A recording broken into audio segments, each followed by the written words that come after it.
So let me share a story with you. I'm going to try to just talk a little bit about Wawa, talk a little bit about the book, if you will, just from my point of view. The bad news is I only wrote like the last 2 pages, so I never read any of the other stuff, so figure it out.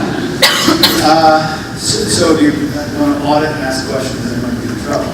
But let me give you a little advice. I promised some folks earlier, I'm not coming here and lecture you, but I'm going to tell you a little story, some interview advice, right? So Monday soon, you're going to be off and interviewing for some wonderful opportunity. When I started at Wawa, I started in accounting, and I remember I was in a role where I needed sort of an accounting MIS type of person. I'd gone out at that time before and just did advertising in our HR department, sent me a resume, brought in someone, the resume looked pretty good. Kid from Philly, I forget the school, it was not Villanova. And brought him in, we went into a little conference room that we had our corporate office.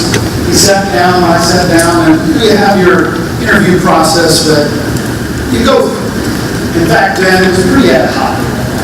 You didn't do any personality testing like you do today, all that kind of stuff.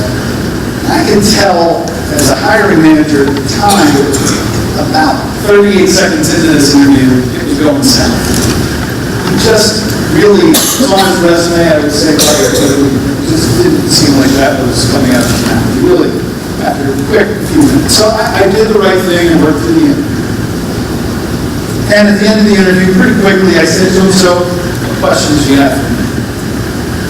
He sits back, sort of kicks up in his chair, leans back, and goes, what's up? And I looked at him. I didn't know what he was talking about. He said, duck. Now I'm looking around the room. He said, duck. Help me out here. What do you mean? He said, that duck you have on the top of your logo. I said, oh. That, ladies and gentlemen, is a goose, not a duck. You go into an interview, it's really bad. You get the whole sort of foundation of the company, its name, and everything wrong right out of that. So, what's up with the duck sort of turned into an internal joke for quite a while, and thank you to the gentleman over there that reminded me, he's heard me tell this story before, because I like to start off the story.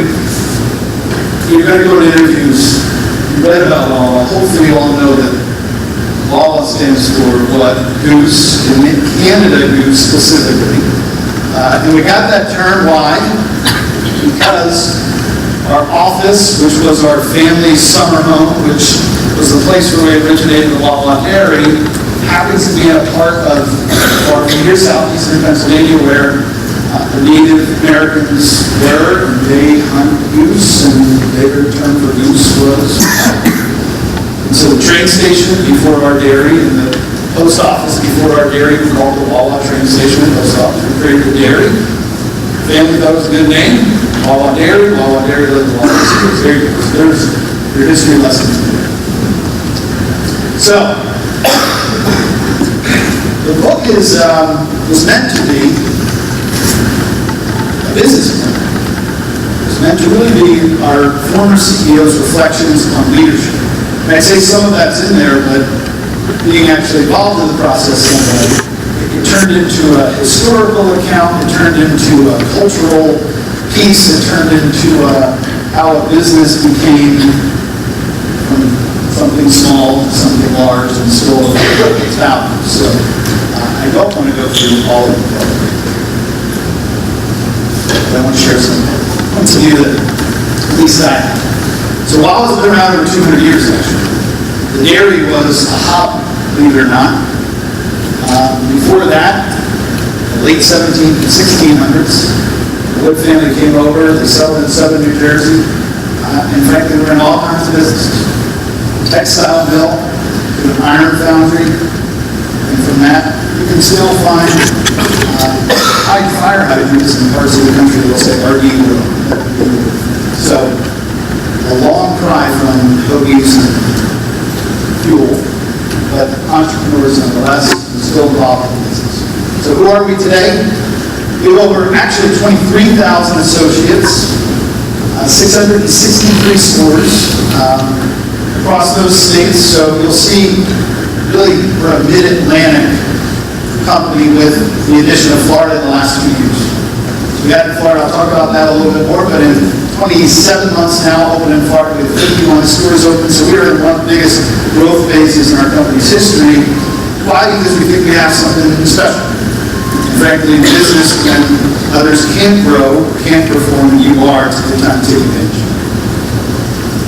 We don't talk internally. Have you ever seen any of these things internally? Probably haven't.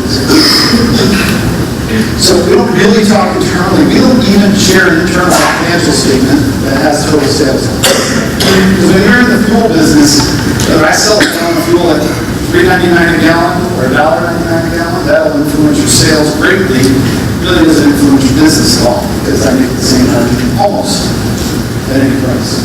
But when you do look at the numbers, and by the way, when you go to get buys coffee, you need to shop at all. You go to a wall and you buy coffee. You don't care about that we're a big company. You don't care about where we're from. You want that coffee to be hot. You want there to be no line to get through. You want your hoagie right.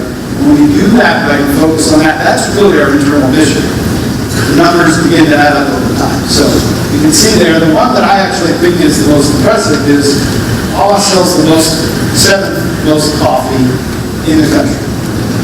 So we'll sell about 200 million cups of coffee, 663 stores. Everyone else on the top 10, really the top 15, are national players on that list and have many more locations. We probably sell more gas, more coffee per store than any other country.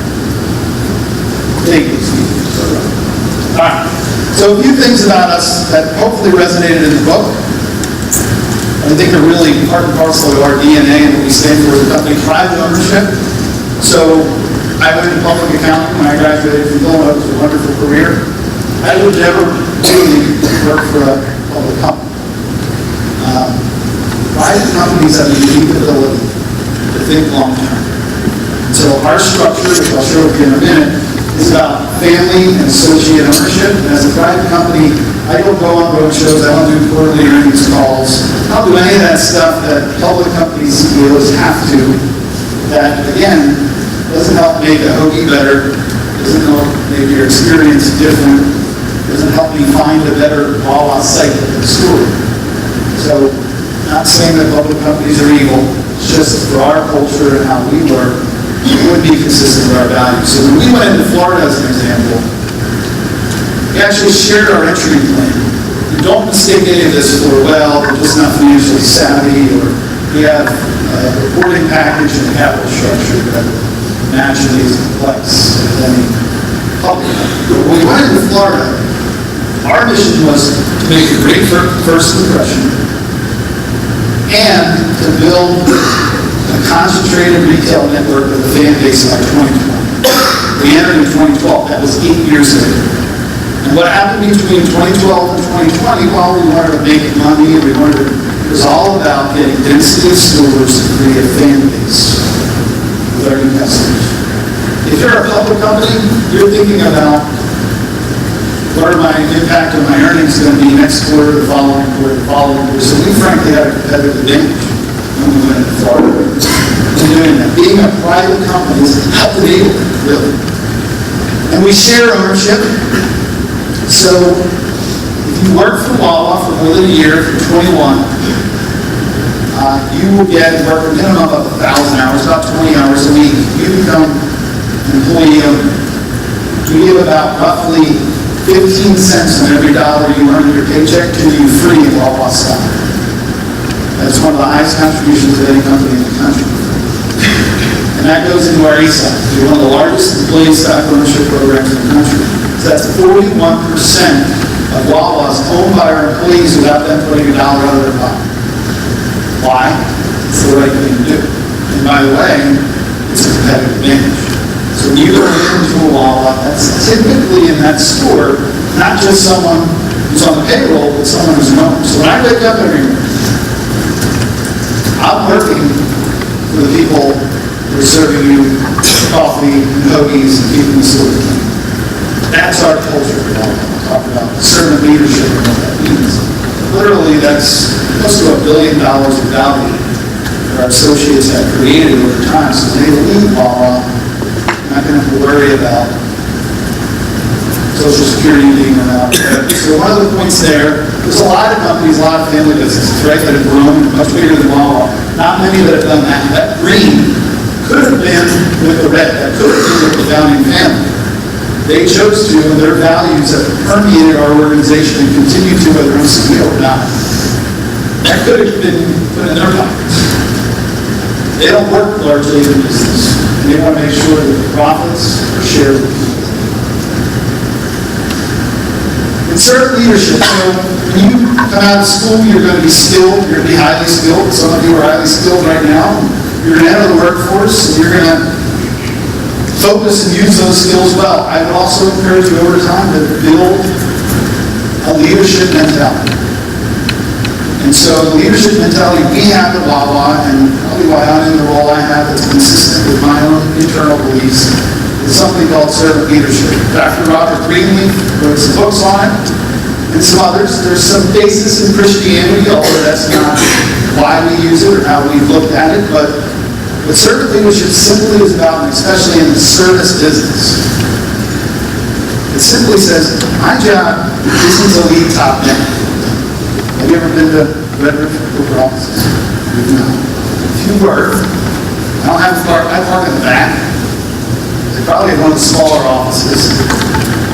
There's no executive anything. Because I'm not, and people hear me say that, it's just completely not important. Emma's a more important associate than I am right now. And 22,000 people like Emma. Again, customers don't care about me. I'm trying to make Emma and her associates' jobs easier. I work for them. I serve them. So the notion around servant leadership, you're born as a leader to serve first and lead second. And it has some elements. People come first. Highly people-centric culture at Wawa. And that's a critical element of servant leadership. 2, humility.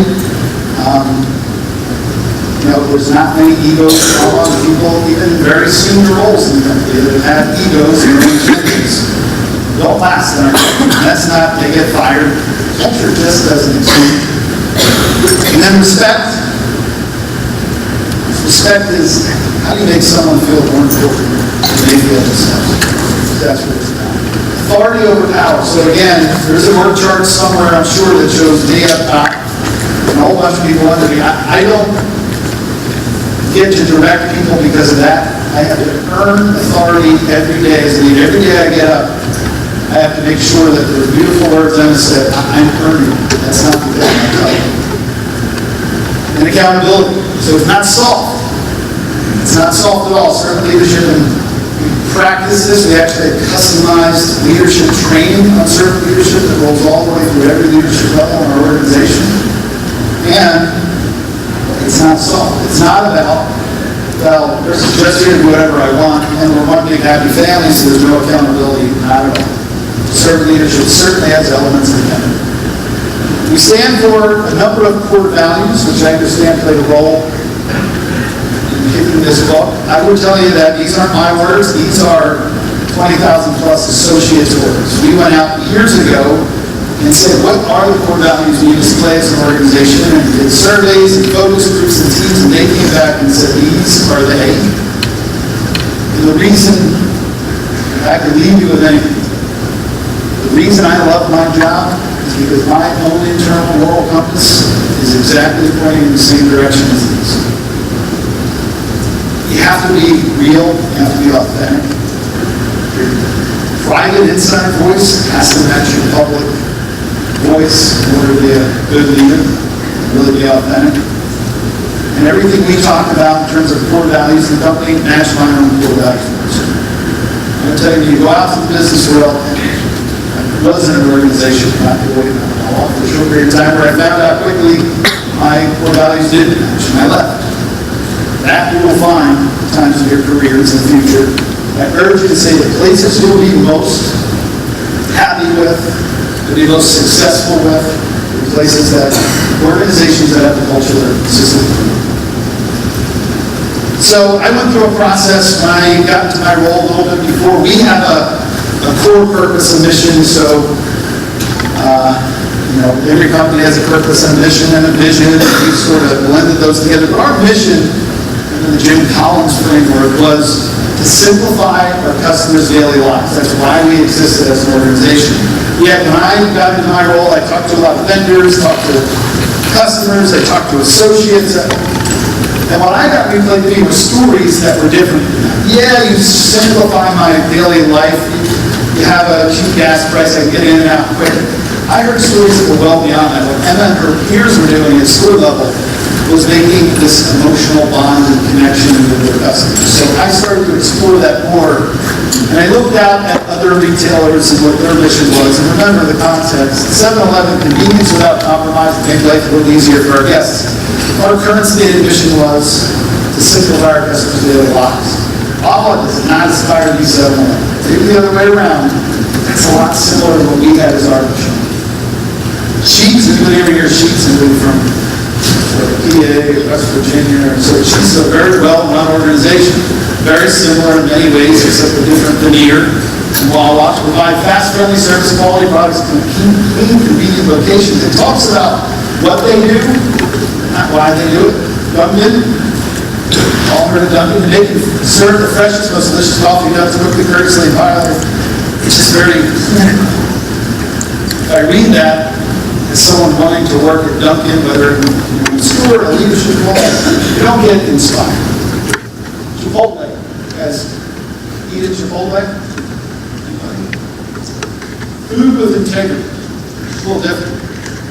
And by the way, they deliver it. By the way, they have the best same-store sales performance and traffic for the last many quarters of any food retailer. But this is a little different. This, frankly, resonates more with your generation, the millennial generation, and there's purpose, there's integrity. So when I eat Chipotle, whether the calories or not, I feel good. I feel like they're doing something good for the environment. Has anyone seen on YouTube the Scarecrow video? Go on YouTube, a little homework, sorry, and look up Chipotle Scarecrow. They invested $1.5 million to put together a video to talk about their version of the world in food integrity. That's how they build their brand. Microsoft, Wawa does not compete with Microsoft. We give them a lot of money, but to help people and businesses throughout the world realize their full potential. What does Microsoft do? What do they actually do? They're a tech company. They sell software and hardware and tablets. That's nowhere up there. This is more about why and not what. Dove. So every time I do this, and I promise you it's true, I actually use Dove soap. Now my wife buys the soap. Apparently I shouldn't, because it's a mission to build positive self-esteem and inspire all women and girls to reach their full potential. I hope I'm reaching my full potential in front of you tonight, but they do have a men's line. Someone clarified later. Nowhere in there. So if Dove were Sheets or were Dunkin' Donuts, they probably had a mission that said something like that. It would have said to make the best products to clean your body and something like that. There's nothing about full potential. We're talking about soap here. Full potential. Why? Because if you use Dove, you take a shower, and you have people in this room as their target audience. Maybe they are, but you're going to feel good about yourself. Feel good about yourself, you're going to do better in life. That's not for this stretch. But these were inspiring for me. There's a framework that we've used, and one last example, because Steve Jobs created his company around this framework. He started Apple based on the premise of why. Some of the other ones I just talked to you about were about what. He started with why. He said, we believe that people with passion can change the world for the better, that we must challenge the status quo in everything that we do. See, my role in decision-making, yes, there are values, but this is more important. You can anchor your culture and decision-making to why. How and what are important. Not as important as why. And how do they do that? They do that by thinking up products that are well-designed, user-friendly, and surprisingly intuitive. What do they do? What they did just 3 years ago is different from what they do today and what they did 3 years ago. What's not that important? Some of those ones I shared with you. About what, not about why. So trying to find Wawa's why It was an exercise we went through, and I won't bring you through the process, but hey, what I think is we believe that we have a role in making the world a better place, not by just serving customers at store level, but by fulfilling the lives that we touch every day. Because why? Happy, fulfilled, connected people make stronger and happier communities. Wawa is, through research, through anecdotes, the center of a lot of towns. It's the place where you walk in, people hold the door longer, challenge you, especially those of you that aren't familiar with Wawa. People hold the door longer than any other retailer for the customer waiting behind. I call it the extra 3 steps. So if when you ask whether I just held the door for folks that were coming in here, when you're walking in, you turn around, you look to see if someone's behind you. You have that rule. It's different. You're either 5 steps away, but you'll hold the door for them. Now, if there's 6 to 7, you're in that middle ground. If you're more than 7, forget it. At Wawa, you get a few extra steps. Why? Because these are friends and neighbors, people that know each other. This is my Wawa. We hear that all the time. It's actually one of our slogans in the past. And that's a big deal. That doesn't happen at Target, it doesn't happen at Walmart, it doesn't happen at Starbucks, it just doesn't. Dean knows that this is something for a quant type of guy we can measure. So I actually have our engineers measure this. So next time I come out, I can tell you it was 1.8 steps further. The fact is, it's your community. I wasn't part of the community. People get it when you walk in. One of the best things, and in your second shift, I'm sure you see this as well. So in the morning, around the Wawa coffee, me, CEO, next to a soccer mom, next to a teenager, next to a college student, next to someone who's green, black, blue, purple, this age, that age, and none of that matters. It is smiles, it is eye contact, it is hello, and that environment is generated and built on the environment that kind of sets up your schools. Make a good experience. If when you walk into a Wawa, even in the role I'm in, I can't tell you whether we're overscheduled on labor or underscheduled on labor. I can't tell you if the store is exactly in the conditions it's meant to be or not. I can tell you if we have a good attitude or not. I guarantee you as customers you can or not. Once you walk in the door, your deep impression for the first 5 seconds, you get a sense of the mood. That's my biggest litmus test. When you walk in, you want that movement.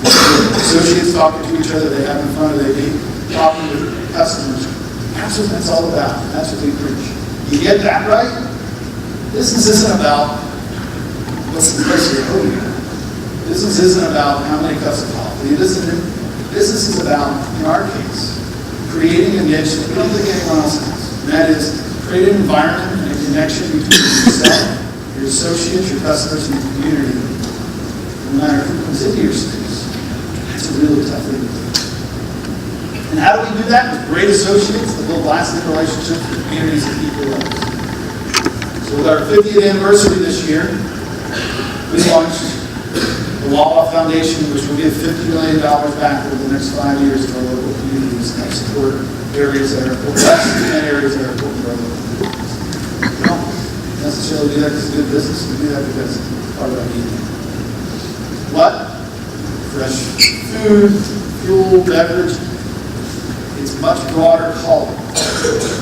We talk to our people internally, talking about trying to make your neighbor's day better. It's a lot better calling than income.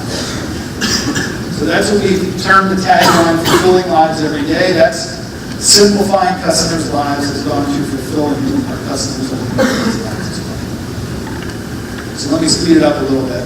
And we've given some roles to our associates. We're still rolling this out. So you hear this, and you might step back for a moment as in our testing we got was, we're trying to become a church, or we're trying to, you have to hug everyone that comes in, or what? I got to make sure people are getting through the line. I got to get a job to do. It's just a couple of things. One, it's just a window of opportunity. We have 3 minutes with the average customer in our stores. 3 minutes to just make someone have a better day. That's the challenge of the associates. You can do it in a number of ways. 3 minutes. And by the way, our associates do it. We'll see someone new into town or come into the store, and that person might be a little grumpy. The associates will band together and say, all right, within 2 weeks, He comes in, we're going to have him smile and talk to us, and he's telling these stories all day long. And that's called winning share of heart. So, convenience cult, yes, Harvard Business Review compared us to a rock band. We've had weddings in our schools. Look, my wife probably would not have been keen on that, but the fact is, go back to what I said, to be in a community, people meet at that coffee island. People that literally got married inside of our stores. Just 2 weeks ago, we had a whole store go and do the coffee at a wedding reception while on coffee because they met a lot. I love it. In our new corporate office, which we're really talking about a lot, but trying to design, can we find a place where our associates can have weddings because of our settings. So, Johnny Knoxville, he's probably too young. Anybody know Johnny Knoxville? He's a TV guy, I won't say the name of the show. That's, I think, his Wawa tattoo. You will be amazed at how many people have Wawa tattoos and parts of their body they should not be sending me pictures of. If you ever come to my office, I'll show it. And then we opened up the Tampa market. We opened up the Tampa market. This was a tweet and a picture of literally someone falling to their knees. This is a convenience store, folks. We sell hoagies. And I'm going to tell you, we don't sell the best hoagies. I'm just going to tell you, we sell a darn good hoagie, not the best. If you're really going after the best hoagie, I'm not going to say the name of our competitors, it's not so. The fact is, there's something greater than that emotional connection. That's a competitive advantage. Links back to being an owner, links back to your culture and your purpose. Charlie Manuel, I hated this picture. Charlie Manuel was the former last year fired coach of the Philadelphia Phillies. Someone snapped a picture of him clearly walking out on the day he got fired in the hallway of Citizens Bank Park. What does he have in tow? His wallet. That picture was it. Everyone called me and said, you gotta do a whole advertisement with that. There's many other better pictures of him without all that stuff. But blogs, there are stories about courtesy. When the Iraq war broke out, there was an article in the Philadelphia Inquirer that said that we can figure out the problem in Iraq. We just need to put Wawas there because that'll get the two Sunnis and Shiites to talk to each other when they enter the store and hold the doors for each other.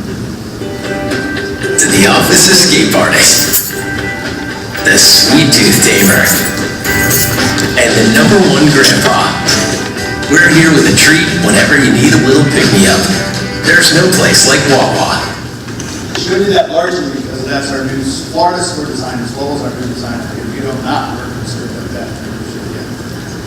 So Florida, let me transition for a second to Florida. Has anyone been in Wawa in Florida? You get an A, of course. Come on, A. Right, is that? You agree with that? We entered a new market. Why? Long story, but we like to grow. We like to grow, yes, for our owners and shareholder growth. We like to give opportunity to people. We have 51 stores now open in Florida. When we went down, a lot of research. I want to share a commercial. Two big announcements. Wawa's going to open up, they're going to start with 5 stores here, but they're going to open up 100 stores nationwide. This is their 6th state.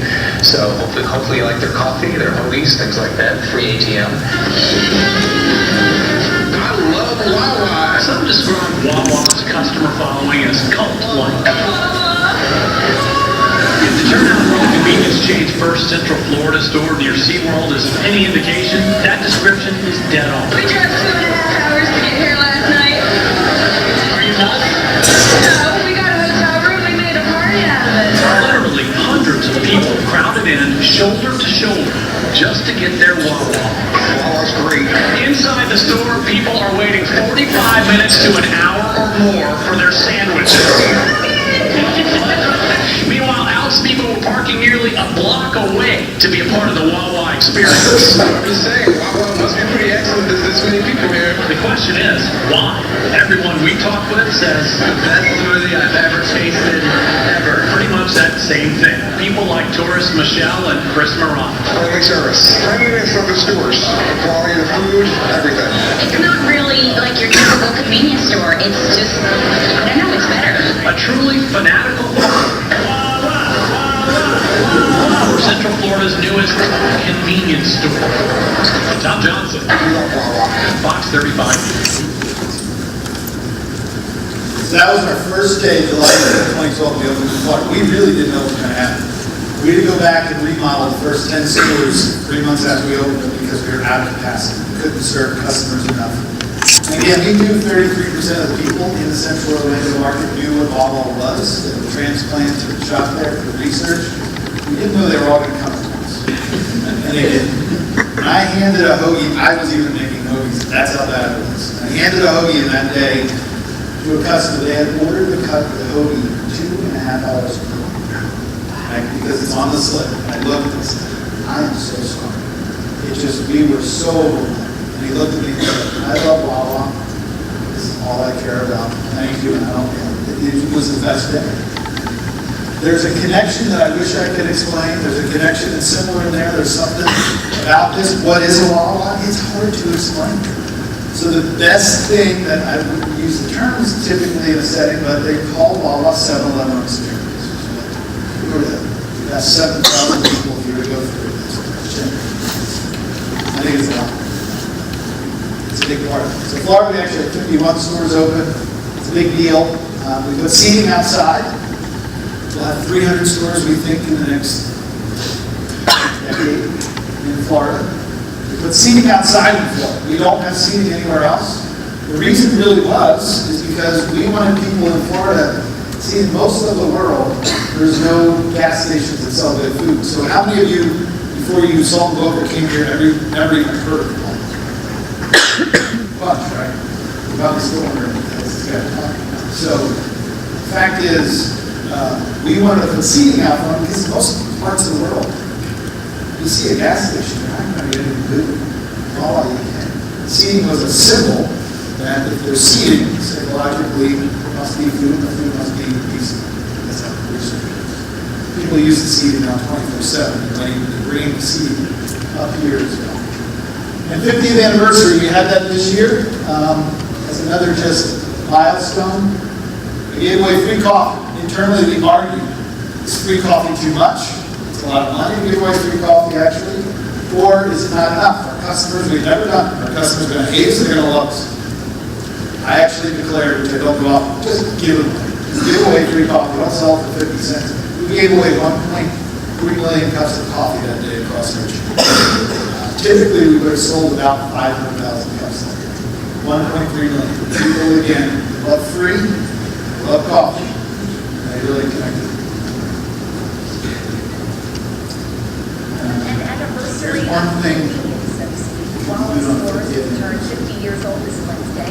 It was 1964 when the first Wawa store opened in Folsom, Delaware County. Today there are more than 600 stores in 6 states. This Wednesday, Wawa will offer customers free coffee to help celebrate their gold anniversary. The company will also announce a new foundation to support its charities. Wawa, in the Delaware Valley, it's become iconic. They're official. They get it out to you quickly. It's the best stop along the road. At the corner of Main Street and Main Street, Wawa likes to say. And for CEO Chris Gheysens, it's a mission that starts with fresh and is delivered quickly. That's one of the basic premises and promises we have to deliver. That's our aim, is get you in and out under 4 minutes. We met Gheysens and his product development team inside the Wawa test kitchen. The newly introduced luxury dessert lemon bars are decadently delicious. Annually, they stand on the shoulders of 80 million built-to-order hoagies and 200 million cups of coffee. Wednesday, the president of Wawa will join Mayor Nutter, who will officially declare the day Wawa Day in Philadelphia. Well, everything we do is guided by 6 core values. Delight customers, value people, do the right things, do things right, embrace change, compassion for win. And if decisions support those values, it's good for our associates, our communities, and our customers. And tomorrow we're launching a Wawa Foundation and committing $50 million over the next 5 years for causes that benefit the community. Hunger, health, and everyday heroes. And we're going to present checks tomorrow, $50,000 each to 5 of our top charities. Today is Wawa's 50th anniversary. And a milestone day kicked off with a ceremony at the first store in Delaware County this morning. The top company executives helped pour free coffee for customers. I'd like to let you know the mayor of the city of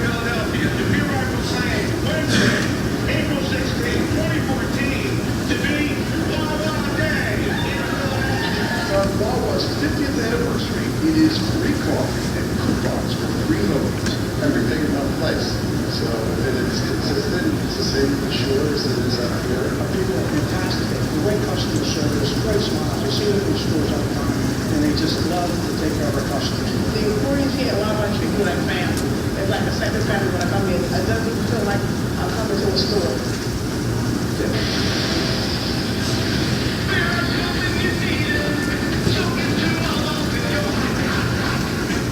And what about coffee is what's hot, especially today. Convenience stores are celebrating 50th anniversary. No, seriously, I don't know what it is. Is it the bank? Are you a fan of Wawa? No, you know what that is? Celebrating 50th anniversary. What it is an almost unparalleled American business success story. From humble beginnings at this wholesome Delaware County store, Wawa has grown to more than 640 units, the vast majority in Pennsylvania, New Jersey, and Delaware. Very nice there. You know there are places around the country that don't have Wawas. Yeah, I know that. You feel sorry for those folks? Absolutely. It was a birthday party. All right. If anybody at Villanova was here, here's your speak off.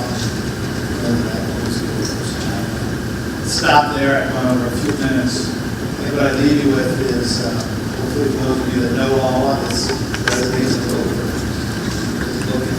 Shows a little insight. For those of you that don't, I hope our job promises before you leave all our territory, we should be. So thank you for having me. I think we're going to take some questions, and I'm certainly here to stick around too. Kathy, how do you guys want to do questions when people come up? We're going to stand for the microphone.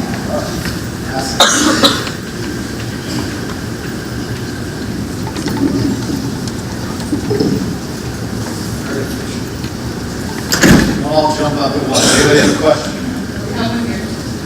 Sorry, not a very serious question, but I'm from St. Augustine, Florida. Yes. I'm curious, do you think there'll be long story short, I lived in Maryland, and there was like 3 or 4 Wawas within like 10 minutes of my house, my school, and so we just moved to St. Augustine, Florida, where there is no Wawas. Is there a chance there will be some in the foreseeable future? Maybe. Depends on your version of the foreseeable future. We're going to open Daytona next year, and we're going to work further south from there. We have a team. You want to talk real estate, that'd be great. But trust you guys. We have a team that's looking at that area right now. If I had a guess, if it is a yes, it's still in the 250. We like Florida. How? Where are you? Are you in between Daytona and Jacksonville? Jacksonville's a bigger price for us to probably push it to St. Augustine. Hi.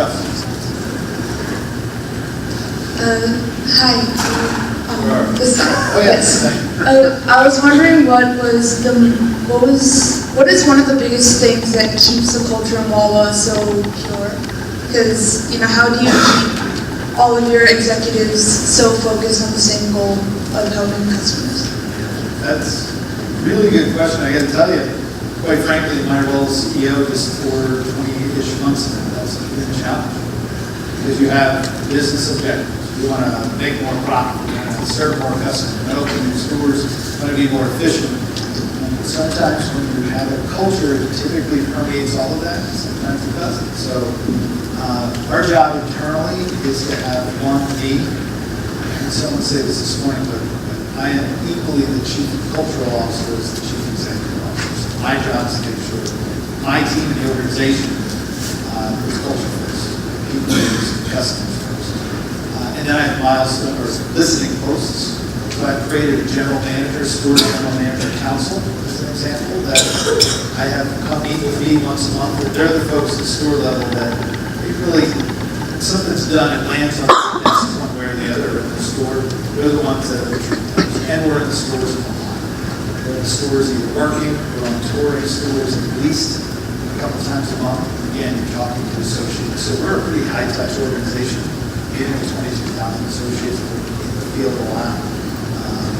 Frankly, people go south. I share this story internally. No senior leader of all has ever been let go for not being smart or not being able to even teach skills.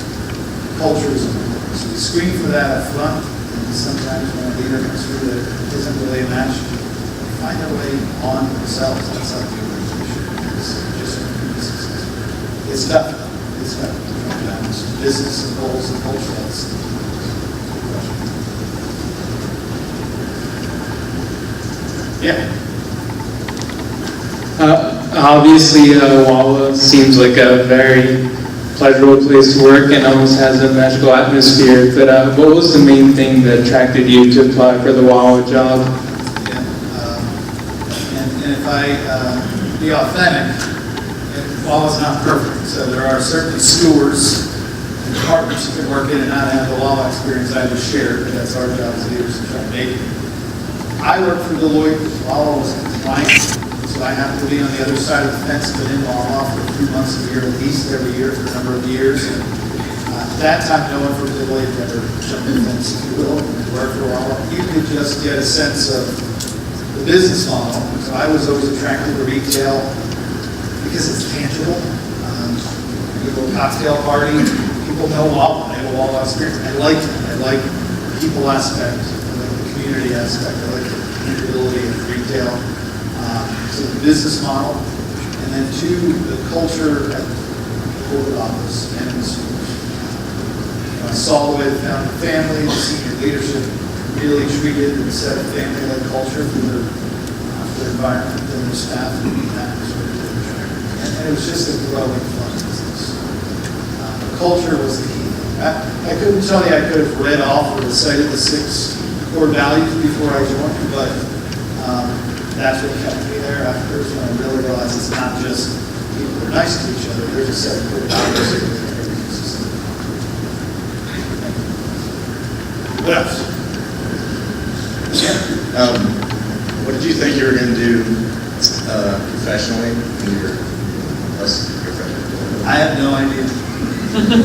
I mean, truth be told, no idea. So I went into accounting because my oldest brother had an accounting practice, and I looked up to him and he said, you know, accounting is sort of the language of business, and it's a good basis to know everything else. So my sophomore year, I said, accounting is my major, and certainly my proficiencies were more in math and accounting. No, I got to tell you. I would have said 2 years before I was promoted to CEO that I didn't think I wanted to be CEO. Yeah, so Walla's culture, we're all driven to an extent. We all want to get to a place where we map out life. And I got to tell you, I would say the biggest thing to be prepared for is take a couple left turns and a couple right turns in the way to where you want to go. And by the way, I might lead you to a different place. So when I was promoted to CFO, Chief Financial Officer, in 2007, I thought this was the pinnacle of a financial career, and I was a financial guy. So I thought I had arrived. And then maybe I'll be a CFO somewhere else. I love the long line. And things played out in a long time process that I had a great mentor, our former CEO. He said, look, a year after I was promoted to CFO, he said, don't think you're done here. Continue to look and stretch and be big. So you have to have a mentor. Don't be afraid if you don't know what you're going to do.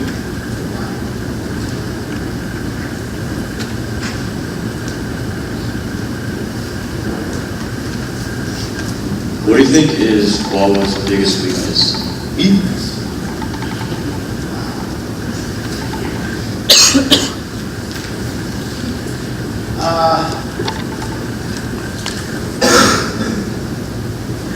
Well, so I can try to attack that in a few different ways. I would say largely we have 3 businesses on one site in the golf course. There's fuel, traditional convenience, and food management. Our biggest weakness is 2 of the 3, fuel, traditional convenience, luxury, which I would say are cigarettes, you have packaged goods, you have sodas. Both of those businesses are in secular decline.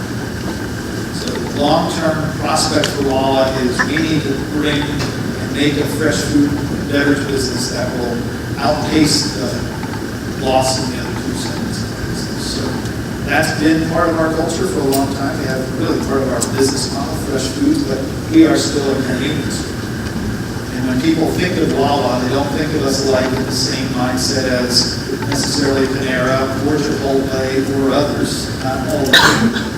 Our biggest weakness is we are in and have a couple legs to our business that long-term are not going to provide growth that we have to find ways to outperform others and really reinvent who we are.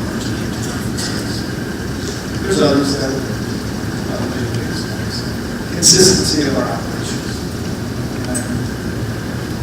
Not level, I go in and see the very school. So that's, again, we think and act like a convenience store. In a lot of processes, we really have to think and act like a fast casual restaurant. That's a cultural change.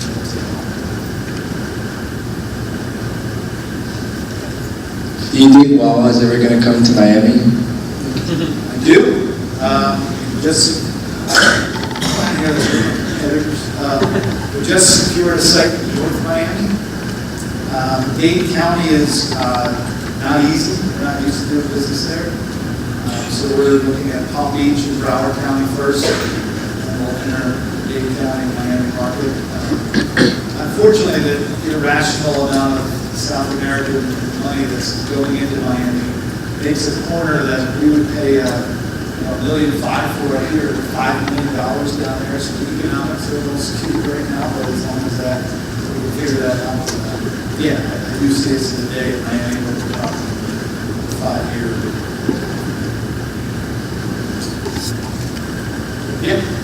I know the book mentioned many stories of Wawa associates, but what is your favorite story that you've experienced? Wawa associate?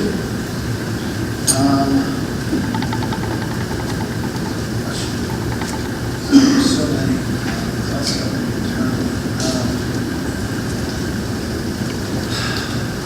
Little ones.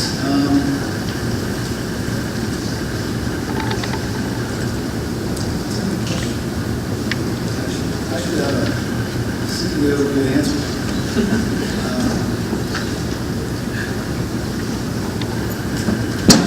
There's a lot of things we do recognizing our associates. I'll tell you the one for me, and it's there's just a lot of opportunities. So I've been lucky to see our chairman, now chairman, former CEO, vice chairman, former CEO, in action. And there's been so many times when there's been difficult decisions to be made that have influenced profits, that have influenced the future. I can remember one in particular, and it was a tough one, and he just simply said, what's the best thing for us? I've heard that come out now 50 times. Never, what's the best thing for shareholders, or what was the earnings. And he's the chairman, the former CEO, not a store level associate, wonderful stores there, but that sort of resonates for me, especially with the role I'm in, as more publishing it is. So we created at pretty great expense something called internal care, associates in need, and that was straight after the Southwest Airlines did. It wasn't at the best time that we created that financially, because so we now have a fund internally where you run into a little speed bump. You can imagine there's associates at Wawa that don't make a lot of money and they're trying to make ends meet. They run into a little financial speed bump. They can apply to a separate nonprofit that's a Wawa nonprofit. For rent to employees. We've given out $2 million just each year. So those types of things. But associates have tons of them. There's an associate that pumps gas at our store. Tom's River, one of our stores in Tuxedo. We're in an Easter Bunny outfit on Easter. He gets that excited about pumping gas. Yet he's turned it into not pumping gas. He's trying to make someone out there.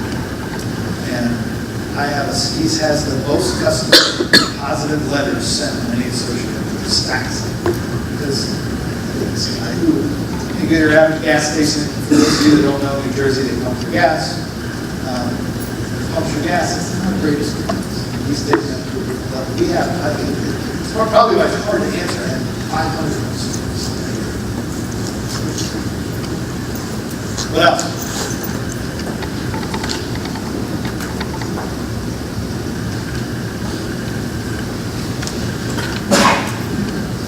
Where I'm from in southern New York, we don't have Wawas, but we do have Quick Checks, which as far as I can tell are just eerily similar to Wawa. And so I'm curious why Wawa doesn't place a focus on New York, and to what extent is Quick Check a competitor of Wawa? Yeah, good question. So, Dean Gerling, they have actually a very similar background as us. They grew up in the dairy business as did Wawa. They're a smaller company, but we are a competitor of theirs in northern New Jersey now, and are encroaching on their territory. Quick Check is very similar than Wawa to us. There's really about a handful of convenience store providers that are similar to Wawa, not we're the poster child of Quick Check, Sheets, Royal Farms, Quick Trip is at a different Wawa-like experience. They copied a lot of stuff we've done. We frankly copied some stuff they've done, and we all have. They grew up, they were based in northern New Jersey and went north because of the challenge of coming south to play against us. We are going into northern New Jersey first, and don't have plans to cross the state line into New York.